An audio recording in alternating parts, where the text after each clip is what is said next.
My name is Mark John Sternal, and you're watching Easy Lead Guitar DVD. This video is designed to give you the tools you'll need to play lead guitar anywhere on the fretboard. While I will be tossing in a few tricks and melodic patterns here and there, that is not the intended topic of this DVD. Instead, this course is designed to teach you what scales to use to play lead guitar over chords and progressions, and does so by introducing these scales all over the neck. While doing so, we are going to take an in-depth look at what works and what doesn't, and the reasoning behind it. We'll start out very basic and progress to intermediate and advanced lead guitar concepts. For my main guitar, I'll be playing my 1981 Fender, the Strat model. I'll be using the neck position, or neck pickup position, which some might consider uncommon for lead guitar. Most guitarists tend to use the bridge position for solos. But I've personally grown to like the unique sound I get from the neck pickup. It's a little noisy when notes aren't ringing out, so I'll try my best to remember to cut the volume back during descriptions. I'm using a very basic setup that you can achieve with basic pedals or a common amplifier that includes distortion and reverb.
When playing lead guitar, the most important note for you to know is the root note. When playing lead guitar, the most important note for you to know is the root note. If you're playing over a chord, the root note would name the chord. So over an E chord, the root note would be an E note, which repeats itself up and down the neck.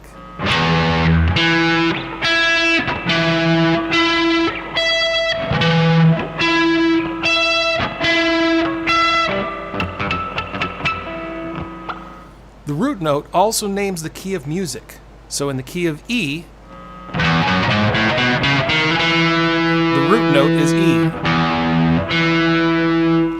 For now, we will start out simple and only play over individual chords.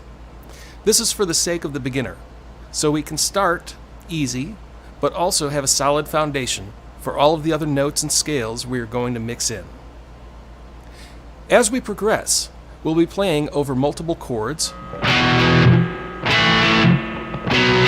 as well as mixing in unconventional scales and modes.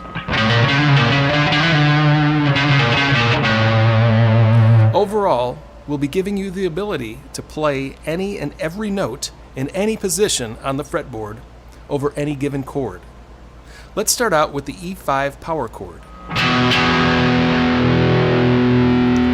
This is simply the 6th string open, played along with the 5th string 2nd fret with the index finger.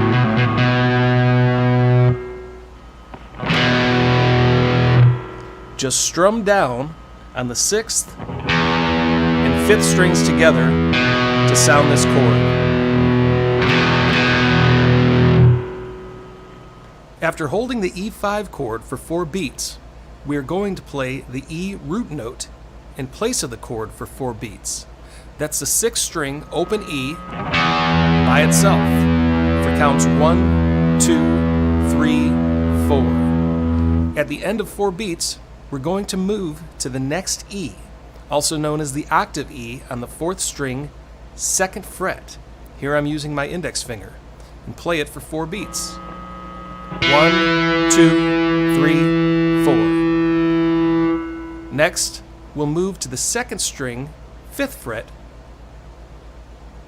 which is another octave E note, and play it over 4 beats.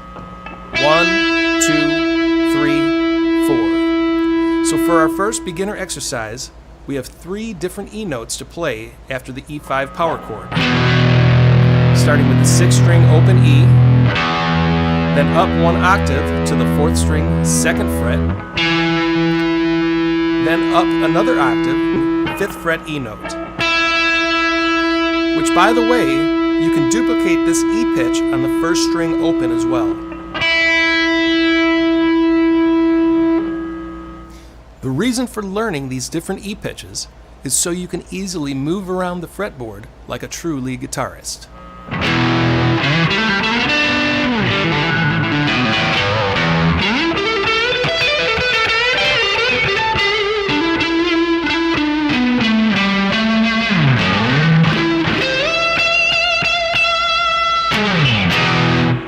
So trust me, as these lessons progress and you learn different scales, you will value the importance of knowing where the root notes are on the fretboard.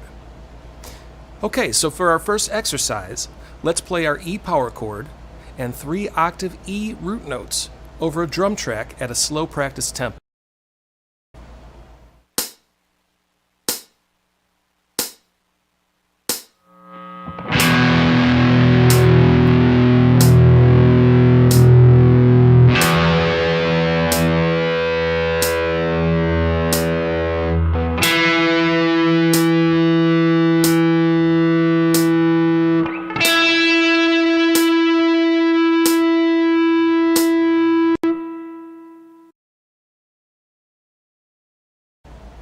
To play great lead guitar, it is important to know where your root notes are on all 6 strings. So far, we've learned the 6th string open E, 4th string 2nd fret octave E, and 2nd string 5th fret octave E, which also is duplicated on the 1st string open. From here, we move to the 5th string 7th fret for another E root note. The next octave E is on the 3rd string, 9th fret. And we'll wrap it up on the 1st string, 12th fret, octave E root note. Let's put this all together with a practice tempo.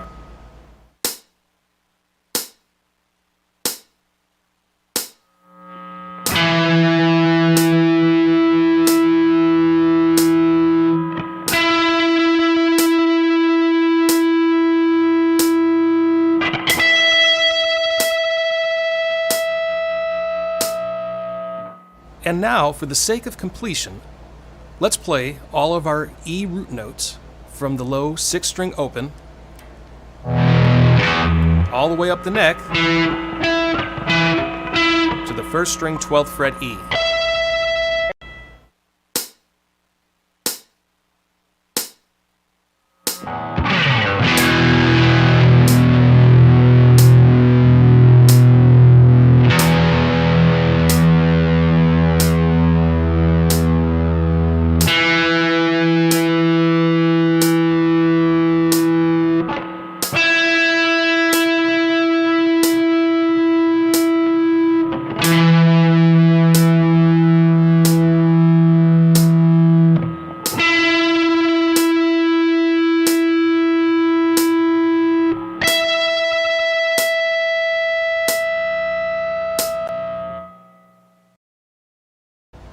Every note has an octave 12 frets up on the same string.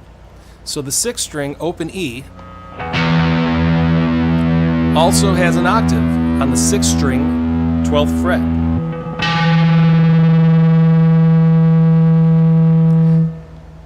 The next octave we have will be on the 4th string 14th fret.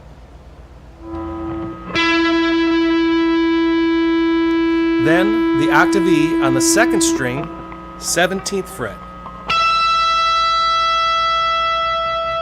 The fifth string, octave E, is on the 19th fret. Then an octave on the third string, 21st fret. And if you have a guitar equipped with 24 frets, you could play a high octave E on the first string, 24th fret.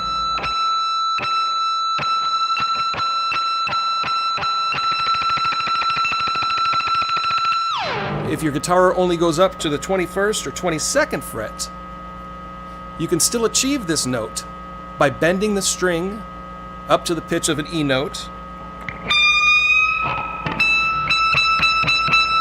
Just apply pressure to the string, and while holding the note, bend the string to match the pitch of an E. This is tricky if you're a beginner, so another technique is to play a harmonic just above an imaginary 24th fret.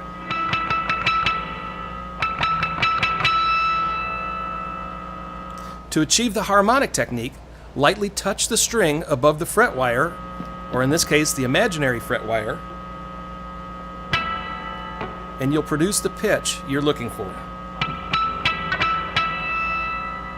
Here's a practice tempo for our octave positions.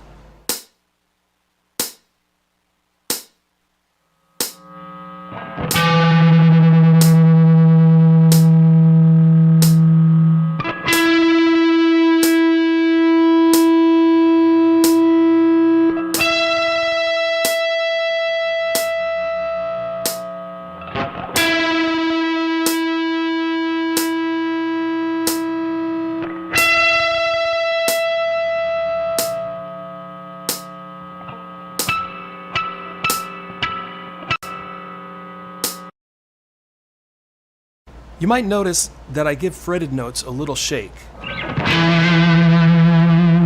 This is a technique called vibrato, and I'm a very big fan of it because it gives a bit more life to single notes. If you would like to achieve this vibrato technique, just rotate your wrist back and forth while applying pressure to a note.